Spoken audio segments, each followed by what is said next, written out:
y ya estamos tomando tiempo y ya estamos arrancando. Pues ya los extrañábamos, hace mucho que no nos veíamos.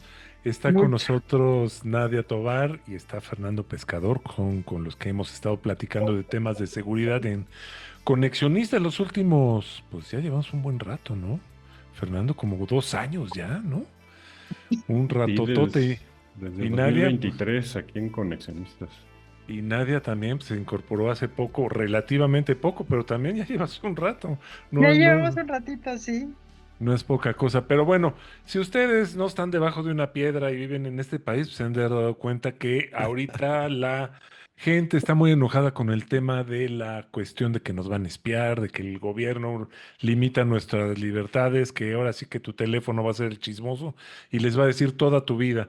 Y en vista de esto, esta ley de seguridad, todas estas leyes que sacaron, pues decidimos hablar de un tema que pues trae a todo mundo, pero dando topes. Entonces, pues nos vamos a enfocar en eso el día de hoy. Y Edgar Rodríguez, ¿cómo estamos? ¿Cómo estás? Muy buenas tardes. ¿Cómo está todo por allá por Houston? Bien, buenas, pues acá, pues, ¿qué les digo? ¿No? Entre calor y calor, esto no deja de sorprendernos, pero bueno, concentrémonos en lo que pones en la mesa, Armando, y para aprovechar el expertise de tanto de Fernando como de Nadia, pues arrancar de una vez, ¿no? Sin más preámbulos. ¿Qué podemos entender de esta nueva reforma, de esta, digamos, intento de estructura legislativa para darle orden, para subsanar algunos temas que habría en función de coordinación y sobre todo explicar si, o tratar de entender si, como dijo Armando, estas interpretaciones o estas pulsiones públicas con respecto a lo que pueda traer, ¿no? Esta nueva legislación, ¿hay razón o no? ¿No? O es mera especulación y entonces estamos exagerando en algunos temas, o si realmente hay temas preocupantes que tendríamos que considerar de cara al país, y me refiero a México, que se está conformando. Entonces, bienvenidos, los micrófonos son de ustedes y somos todo oídos.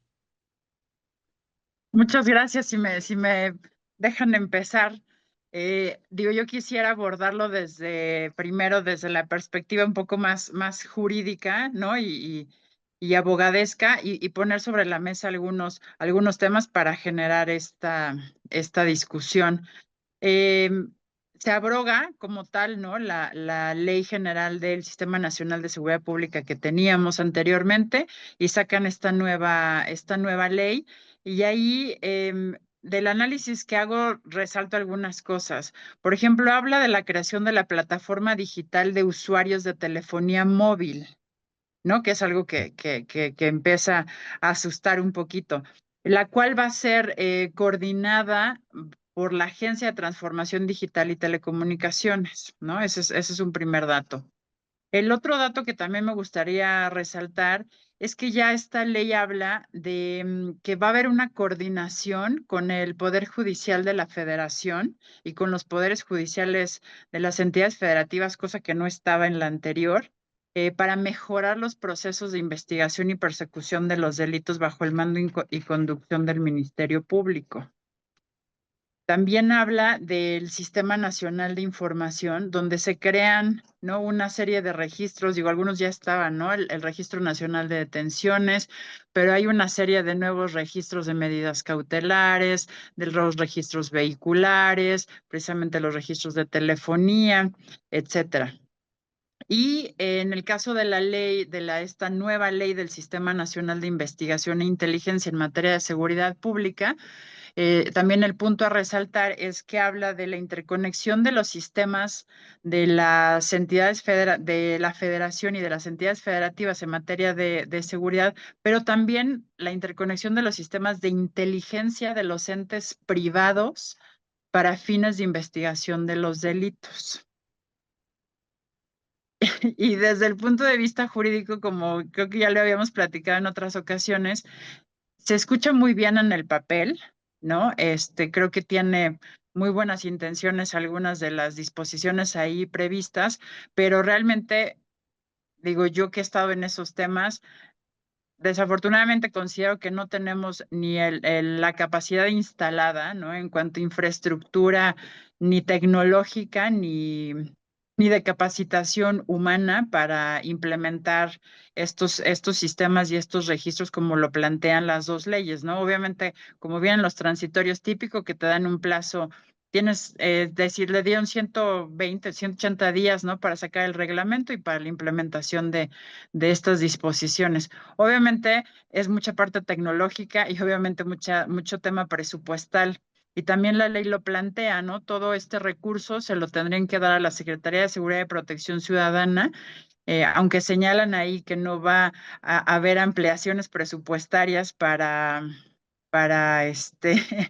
estas ejecuciones. Entonces, yo realmente lo veo muy complicado que realmente se logre aterrizar e implementar de la forma en la que lo tienen ahí considerado.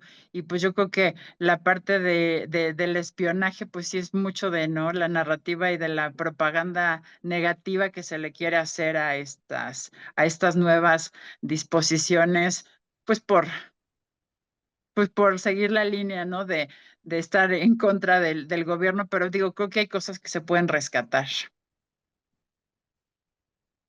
O sea, los memes, porque yo vi por ahí un meme que hasta me dio mucha risa que decía que el principal problema es que el gobierno está incapacitado para hacerlo. Entonces la realidad. Ok,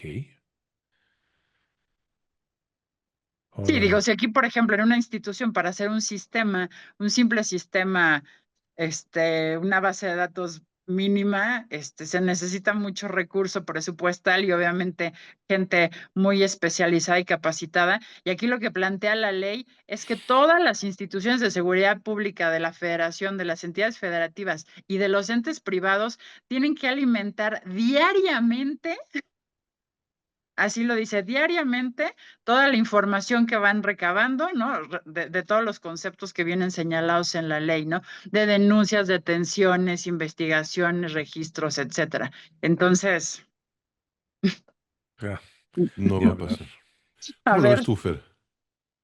Gracias, Nadia, Armando, Edgar, como siempre, un gusto. Pues voy a tocar algunos puntos que ya adelantó Nadia. Eh, en primer lugar, una interpretación personal es, creo que es un paso en la dirección correcta, esta ley del Sistema Nacional de Investigación e Inteligencia. Precisamente este tema de la interconexión entre federación y estados, creo que eso es algo positivo. Eh, Hay un antecedente, se llamó Plataforma México, entonces pues otra vez estamos inventando el agua caliente, pero finalmente es algo que se necesita, ¿no? Y también esta ley creo que deja sentado, digamos, a nivel político algo importante y es una diferenciación ya muy clara entre los aspectos de inteligencia y de política criminal. Por un lado es, digamos, el territorio de la Secretaría de Seguridad Pública y Ciudadana, es decir, Omar García Harfuch aquí va a poder hacer y deshacer como él quiera, pero la operatividad que queda del lado de la Guardia Nacional, esa se queda con Sedena. Entonces, digamos que, pues, los balazos van a estar a cargo de los militares y la investigación, la inteligencia, recabación de información y demás, pues queda con el mando civil, que en este caso, pues, es la Secretaría. Y a eso yo añadiría 4 puntos muy rápidos que vienen también dentro de este paquete. Estas dos leyes son importantes, la de inteligencia y, como señala Nadia, la del Sistema Nacional de Seguridad Pública. Pero también hay algunas cosas importantes como esta que permite a los militares entrar a cargos de elección popular y cargos administrativos. Esto es muy importante porque precisamente viene con lo de la Guardia Nacional.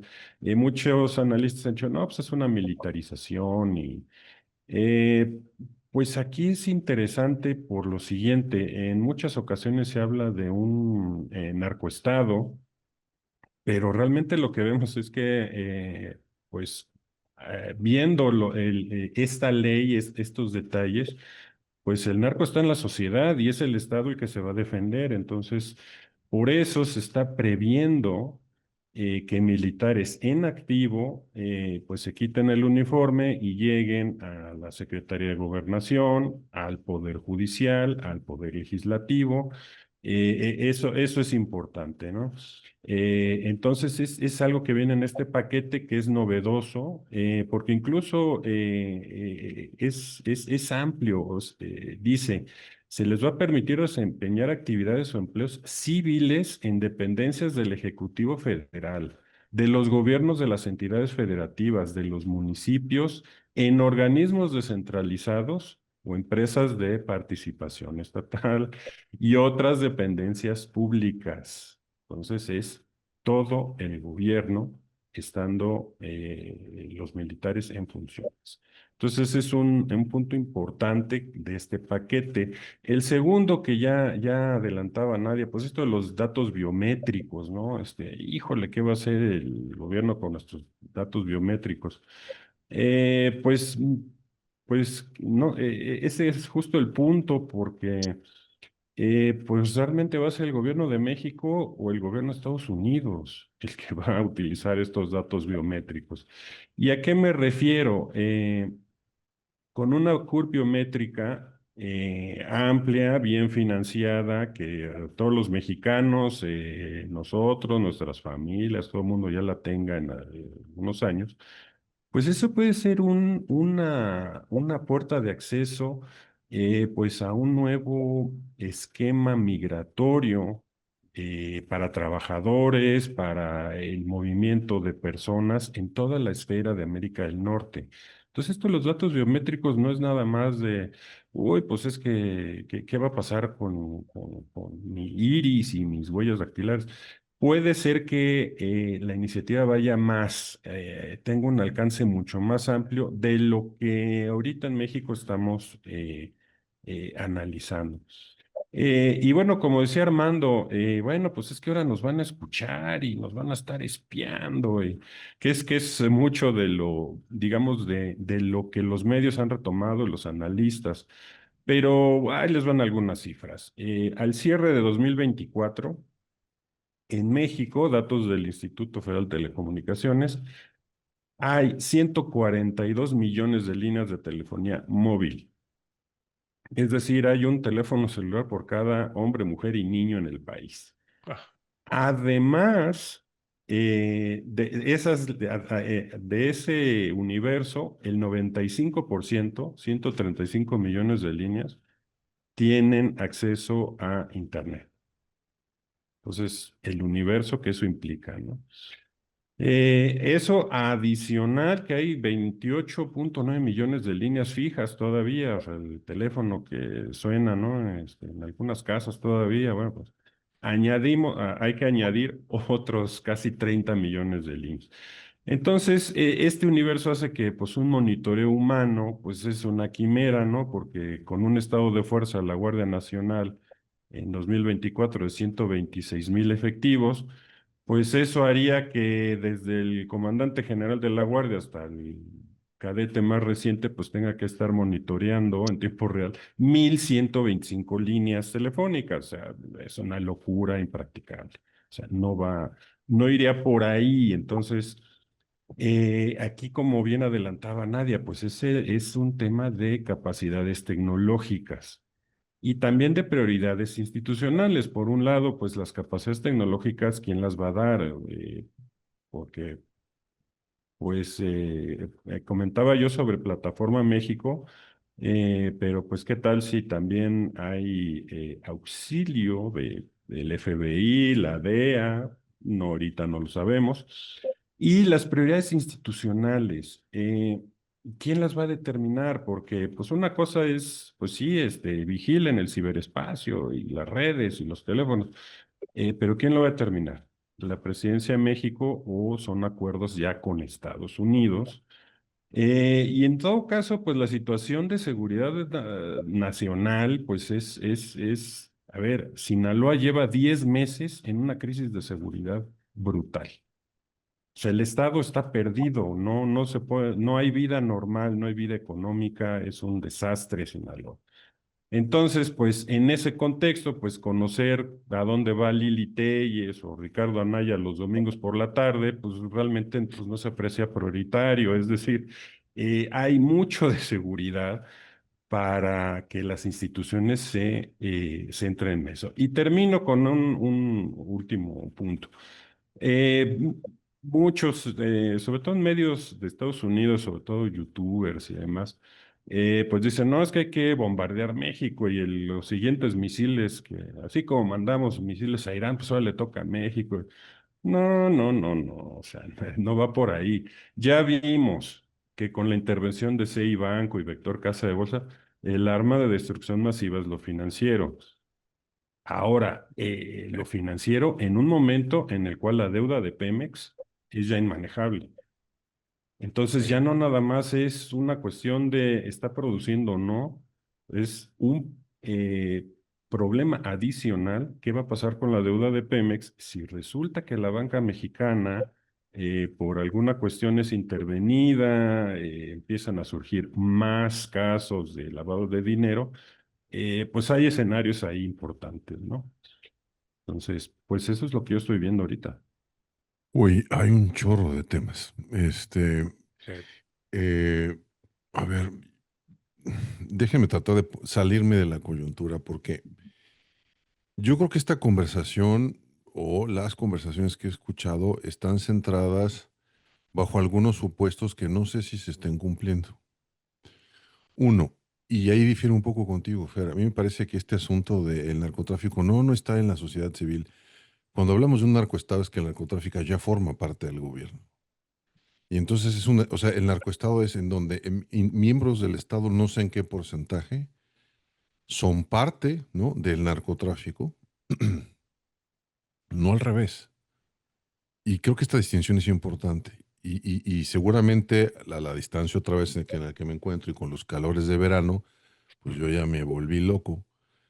Porque para mi gusto, la gran palanca que tienen los Estados Unidos y seguirá teniendo sobre México es que Estados Unidos tiene esa potestad, entre comillas, moral, y la pongo muy entre comillas, de señalar quién está implicado, ¿no?, dentro del narcotráfico en el gobierno mexicano, como si el fenómeno del narcotráfico tuviera paternidad.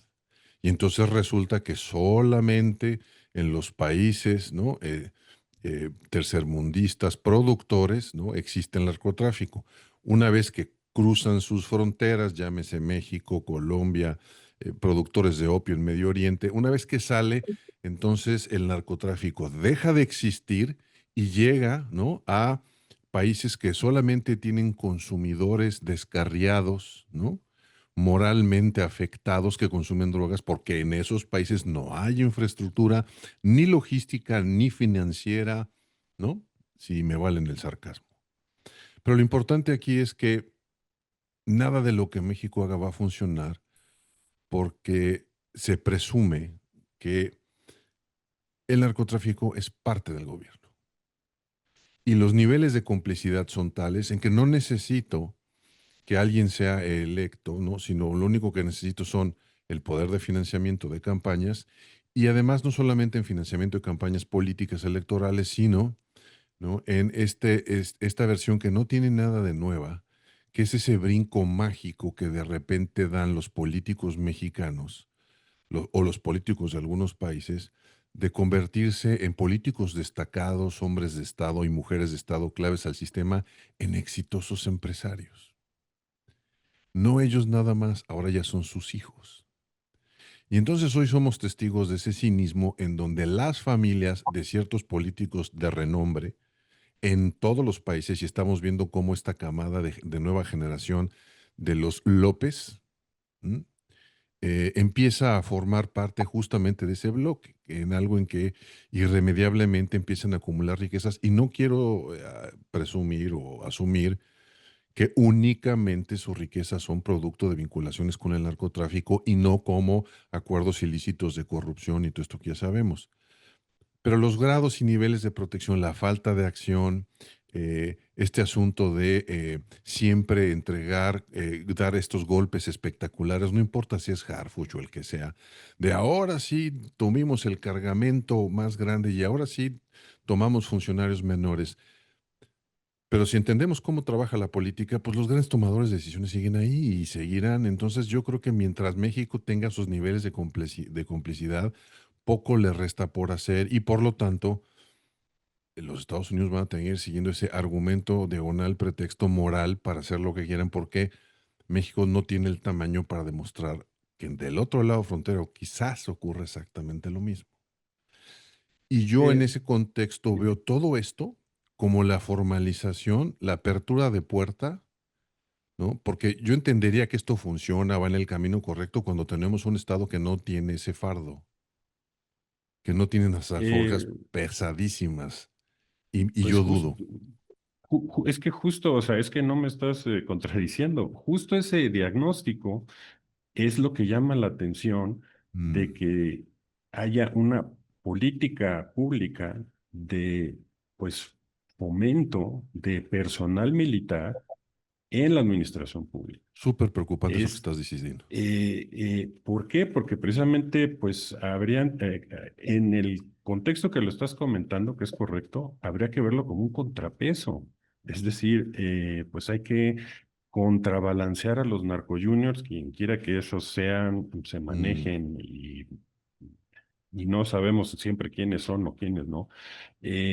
Pero llama la atención, o sea, históricamente el sistema político mexicano utilizaba a los militares en retiro como legisladores precisamente para la Comisión de Defensa Nacional, cuestiones de seguridad.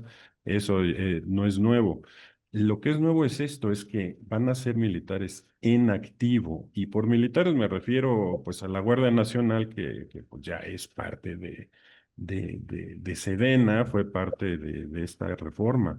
Y entonces, pues no nada más los vamos a ver patrullando en las calles, sino que los vamos a ver, y justo ese es el asunto, en áreas de compras de gobierno, los vamos a ver en Pemex, porque la ley es clara, o sea, les da apertura a todo. Y por otro lado, bueno, pues mucho lo hemos comentado, la militarización también del narcotráfico en Estados Unidos, que alguna vez lo comentamos, que se dio creo que para el año fiscal 2024, o sea, esto ya viene desde atrás. Precisamente va junto con esto, es la militarización, porque ya no solo el narcotráfico, el crimen organizado ya es una cuestión geopolítica. Termino nada más diciendo esto.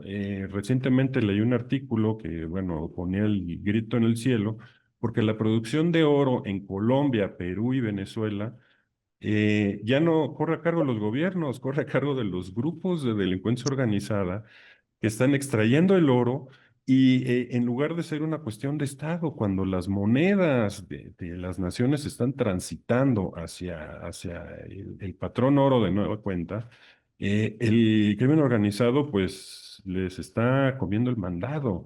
Entonces, sí tenemos que ver el crimen organizado ya como una cuestión geopolítica pues más amplia, ¿no? Diana, perdón, Nadia puso, siempre te digo Diana, no sé por qué, perdón. Yo creo No, que puedo poner un letrerote aquí para. Ya ven que el calor sí me afecta. A ver, Nadia puso algo en la mesa bien interesante. Si hay una capacidad de ejecución en donde sí se puede ir en la dirección correcta si estuviéramos en otras circunstancias y si México fuera otro país. Porque los abogados no me van a dejar mentir, o sea, este nunca ha sido un problema de leyes, de redactar la ley importante, justa, sino específicamente el problema es su implementación. Una, que no se ejecuta lo que se dice y dos, que cuando se ejecuta no sabemos para qué intereses se ejecuta, ¿no? Tampoco quiero decir que esto sea un absoluto desastre, pero me parece que hacia allá vamos, hacia allá va México. Entonces, voy a retomar algo que en lo que tú también has insistido, Fernando, es decir, en esta capacidad del crimen organizado de sustituir labores Y entonces dejan de ser ese criminal, sino de repente recuperan labores ya no del Estado, sino también de la iniciativa privada y se convierten en productores de oro y se convierten en qué, en estibadores en los puertos mexicanos y se convierten, ¿no? Ahora resulta que también son ya distribuidores de gasolina y de agua, ¿no? Y de quién sabe cuántos cultivos en la zona de Guerrero, de Oaxaca. Y entonces aquí nadie pone en la mesa algo bien interesante. ¿Quién va a poner la capacidad de inteligencia? Porque a lo mejor el Estado no la tiene. A lo mejor la burocracia y el peso y el costo de echar a andar eso no la tiene. Pero tengo yo la impresión de que si alguien hoy no ejecuta tareas de inteligencia, son los grupos organizados, los criminales. Entonces, si esto se facilita y entonces tenemos permiso, no encuentro yo algo, ¿no?, que en términos reales imposibilite que en uno de estos acuerdos entre algún cártel, tengo la impresión, y corríjanme por favor, de que cada gobierno en México como que establece una especie de pacto con algún grupo criminal, entonces se dedican a perseguir al enemigo y esas son las cuentas que entregan. Y esta ha sido la historia que se ha gestado, pues no sé, quizás desde los ochentas, con más claridad con Miguel de la Madrid, a lo mejor seguramente desde antes, pero como que siempre ha pasado esto, estos convenios, ¿no? No claros, oscuros, que están a la imaginación de la sociedad, y de opinadores, miembros de la comentocracia en donde me encuentro yo ahora, pero así se hacen. Entonces, pues sí me preocuparía muchísimo que esto que comentas, Nadia, de este vacío de, a ver, para quien se dedica a eso, pues a lo mejor va a haber alguien que sí lo haga por sus propios intereses y que se vea beneficiado y entonces este direccionamiento termine por empoderar a ciertos grupos. Y entonces este comentario que hacías, Fernando, de avanzamos en la dirección correcta, pues a lo mejor termina por beneficiar a uno o dos grupos que tienen la capacidad económica de comprar todos esos equipamientos, ¿no? Que se encuentran en los estados y que, si alguien dice, bueno, es que la inteligencia ya no se coordina entre estados. Pues no sé, si le preguntamos al carnal de Sinaloa que opera en varios estados, su inteligencia me parece que puede estar perfectamente coordinada. Miren, quiero cerrar con esto, nada más para tener su última impresión, porque, y Armando, eh, estas pulsiones o estas nerviosismo de la gente también me lleva a pensar otra cosa, que esta línea para aclarar en cuando pensamos en el Estado y qué tamaño el Estado y tenemos este convenio sobre que el Estado tenga el monopolio de la violencia. Porque cuando no lo tiene, pues ya no tenemos Estado, no tenemos gobierno, no tenemos nada. El problema que yo veo acá es que con un aparato tan poco transparente, tan con una facción de poder, con un movimiento de poder tan inclinado hacia la autocracia, este tipo de cosas no suenan bien, no se ven bien. Eh, si fuera otro tipo de gobierno, si hubiera, digamos, balances institucionales, si hubiera todavía un poder judicial, el que ustedes quieran, ¿no? Con cierta independencia, bueno, pero cuando ya uno voltea a ver y nada de eso parece que va a existir en los próximos meses, o que va a ser un proceso continuo de, pues entonces esto preocupa porque la interpretación es cierto, ¿no? Quizás importe poco ante esta avanzada del crimen organizado, si Ricardo Anaya se va a comer a un lugar o no. El problema que yo veo aquí es que quien define al enemigo del Estado, ¿no?, es alguien cuyos criterios están totalmente renovados y tendríamos que pensar en eso, porque cualquiera puede ser ahora el enemigo del Estado.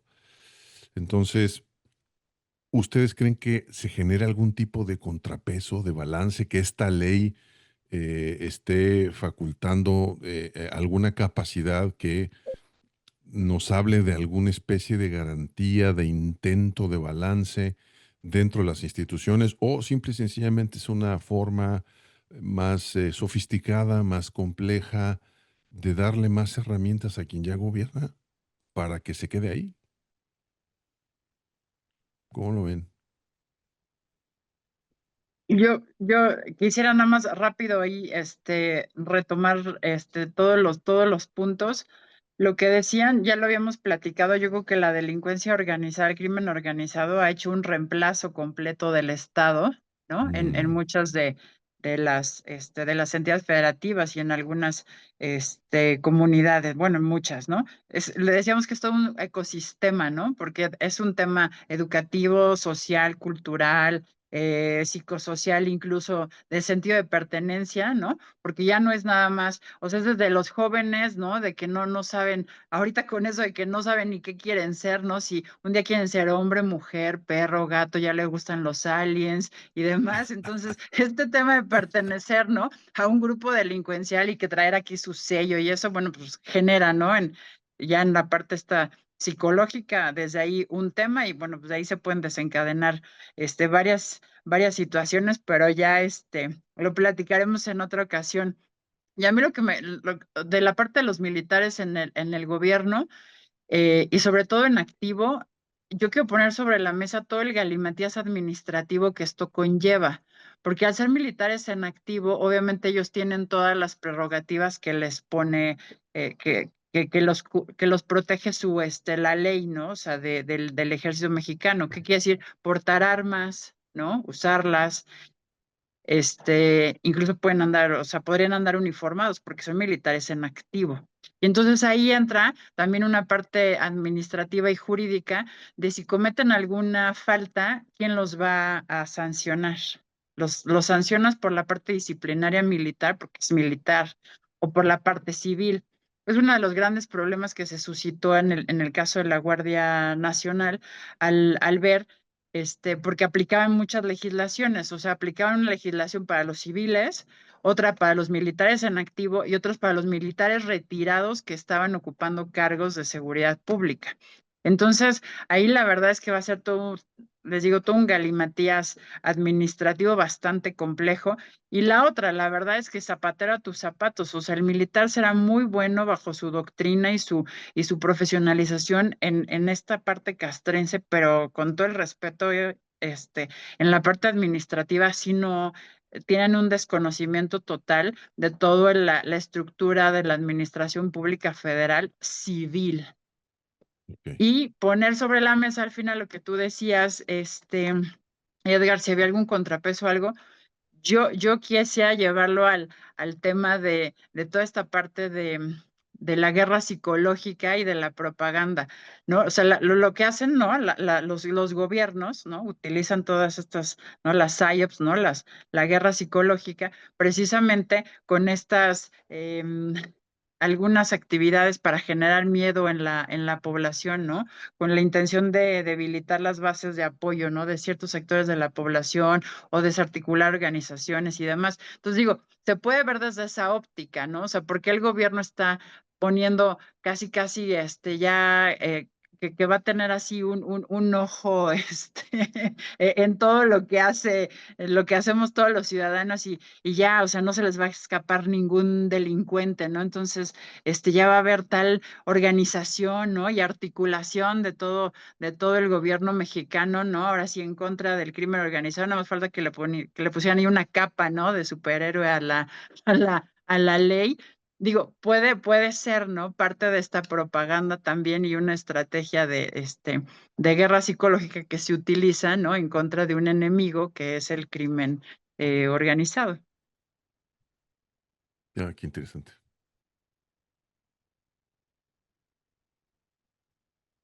Para variar, Armando, o sea, estos temas, entre mi ignorancia, mi ansiedad como parte, ¿no? De que compré esta guerra psicológica que la mencionas, me quedo así como no sé si tranquilo o más preocupado.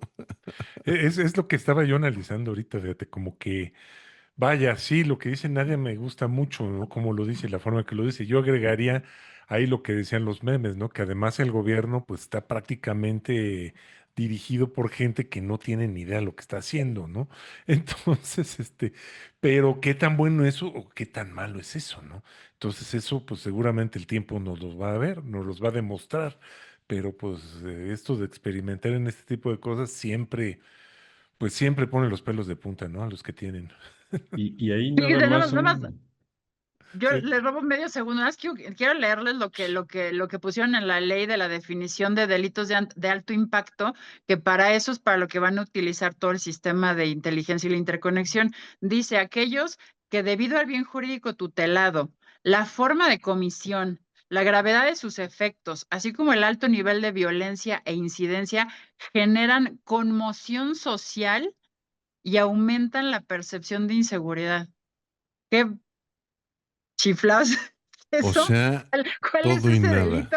No lo sé. Muy vago, ¿no? A ver, Y bueno, y como bien apunta Nadia, estamos al otro lado, al lado opuesto del balazos no, abrazos no balazos. totalmente.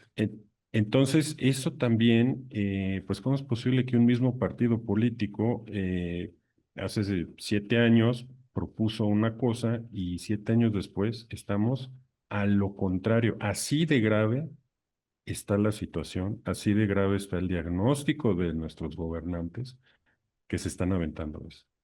Y en efecto, o sea,